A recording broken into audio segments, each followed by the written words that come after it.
Om Swastiastu, selamat malam. Om Swastiastu, selamat malam. Saya mau melakukan proses konseling, Pak.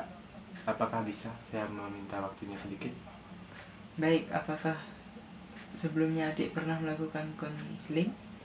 Belum pernah, Pak. Ini pertama kalinya.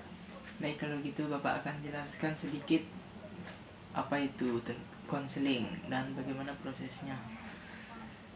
Konseling adalah suatu layanan secara profesional dalam bentuk tahap maka untuk membantu konseli yang bermasalah, dan di dalam proses konseling tersebut pula ada asas-asas yang harus dipatuhi. Yang pertama ada asas kerahasiaan, di mana itu adik tidak perlu khawatir untuk terbuka dan menceritakan permasalahan adik kepada saya, karena yang tahu permasalahan ini hanya si konseling dan konselor.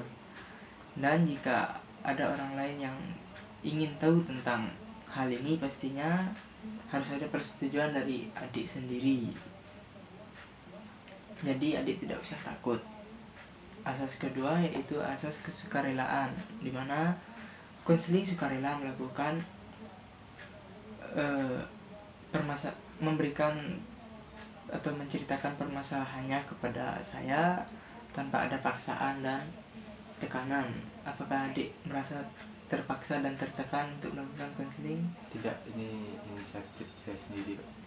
Dan ada asas-asas lainnya. Proses konseling ini kita batasi waktu hanya beberapa menit saja, dan hal penting juga yang harus adik tahu bahwa dalam hasil proses konseling ini, konselinglah yang bertanggung jawab dalam keputusan yang dialami guna menyelesaikan permasalahannya. Konselor hanya sekedar membantu dalam mengenai masalah yang dialami konseli. Jadi seperti itu. Sekarang saya sudah mulai paham. Baiklah, kalau jika sudah paham, bisakah adik menceritakan sedikit tentang masalah yang adik alami saat ini? Jadi ini saya punya masalah sama mantan pacar saya sebelumnya. Kalau itu sangat memahami permasalahan yang dihadapi. Jadi di sini adik mempunyai masalah dengan mantan pacar adik, seperti itu ya? Iya. Kalau begitu, bisakah adik menceritakan sedikit apa yang adik alami tentang mantan pacar adik? Jadi ini kami itu sudah berpacaran lebih dari 3 tahun, dan sejak 1 minggu kemarin saya putus dengan dia. Lumayan lama ya, 3 tahun. Jadi coba teruskan lagi bagaimana kelanjutannya. Ketika saya putus dengan dia, hidup saya seperti hampa dan sangat merasa kehilangan. Saya merasa sakit hati kepada mantan saya. Kira-kira kalau boleh tahu, apa yang membuat adik begitu sakit hati dengan perempuan di masa lalunya adik? Jadi dulu mantan saya pernah berselingkuh di belakang saya. Dia meninggalkan saya begitu saja. Dia perempuan yang suka berbohong. Dia tidak pernah menepati janjinya sama sekali. Kenapa hidup ini sangat berat bagi saya? Apakah adik mengatakan bahwa hidup adik ini sangat berat? Bisakah adik menjelaskannya, maksud dari perkataan adik tersebut? Iya, Pak. Saya merasa masalah ini menjadi beban bagi saya. Hingga sekarang saya ingin sendiri dan menjadi orang yang pendiam. Apakah adik merasa semua wanita itu sama saja? Ya, saya berpikir semua wanita itu sama saja karena perbuatan mantan saya sebelumnya yang membuat saya berpikir mungkin saja semua wanita seperti itu.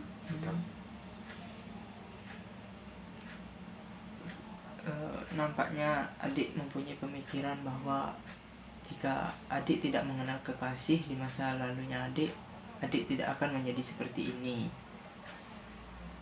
Ya, Pak, saya benci sekali dengan mantan saya sehingga saya menjauh dari teman-teman perempuan di kelas saya seperti itu.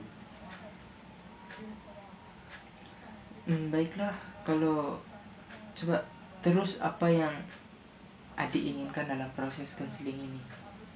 Saya ingin menyelesaikan masalah saya supaya saya tidak berpikir negatif lagi tentang teman saya yang sikapnya mungkin sama seperti mantan saya. Baiklah, jadi masalah yang adik hadapi saat ini yaitu adik merasa tidak percaya diri dengan perempuan dan takut untuk berteman dengan perempuan lain karena adik menganggap semua perempuan itu sama saja. Apa betul? Iya, benar. Dan itu sama saja seperti yang di masa lalunya adik hanya menyakiti dan mengecewakan perempuan.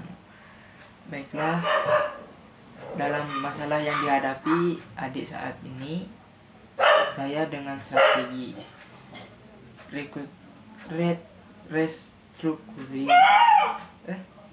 restructuring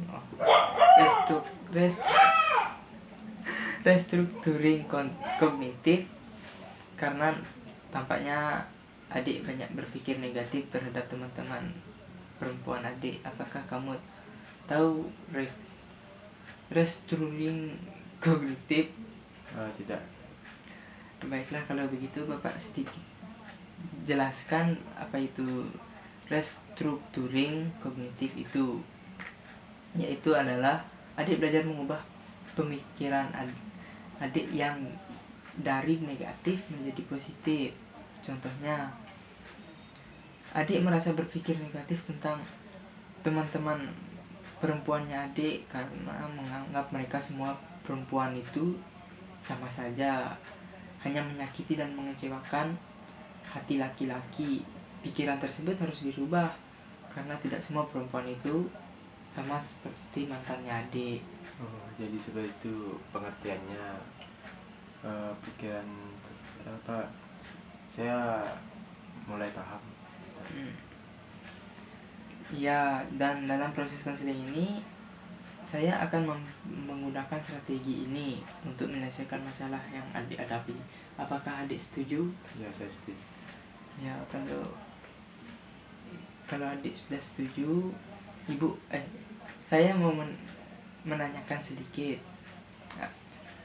Apakah menurut adik semua perempuan itu sama saja, baik dari segi fisik maupun sifatnya? Kalau dari fisik mungkin memang sangat berbeda. Ya, kira-kira menurut adik apa yang membedakan mantan adik dengan teman-teman perempuan adik selama ini?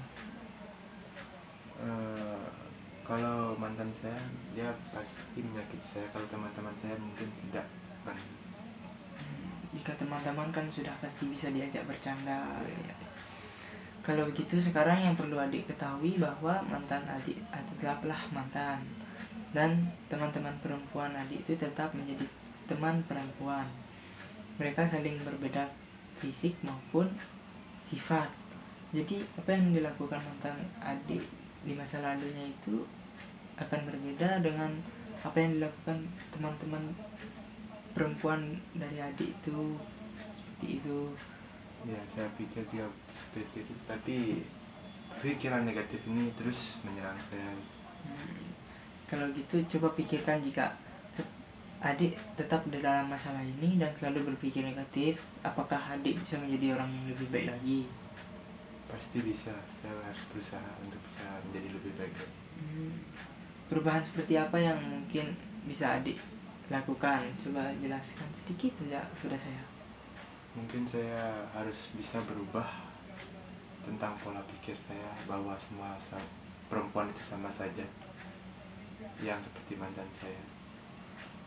Syukurlah kalau adik bisa berubah dan menjadi orang yang lebih baik lagi. Saya akan selalu mendukung adik. Tetapi apakah adik tidak menyesal dengan keputusan yang adik ambil? Tidak, saya tidak pernah menyesal.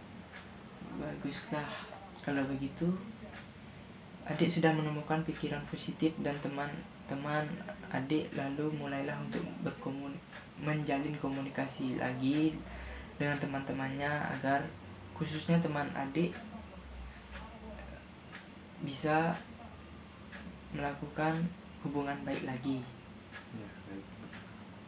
Baiklah, hari ini sudah bisa menyelesaikan masalah adik sendiri dan sudah bisa berpikir positif dari yang berpikir negatif tentang teman-teman adik, dikarenakan kasih adik yang pernah membuat adik kecewa dan menganggap semua perempuan itu sama saja, seperti dengan mantan adik hanya menyakiti dan mengecewakan laki-laki. Namun sekarang adik sudah mau berubah, dan pikiran adik yang salah tersebut menjadi pemikiran yang positif.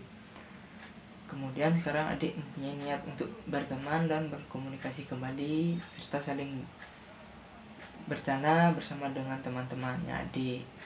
Ya, terima kasih. Bagaimana perasaan adik saat ini? Saya merasa lebih lega, tenang, dan berkat bantuan Bapak saya lebih bisa berpikir positif tentang bahwa tidak semua perempuan itu sama.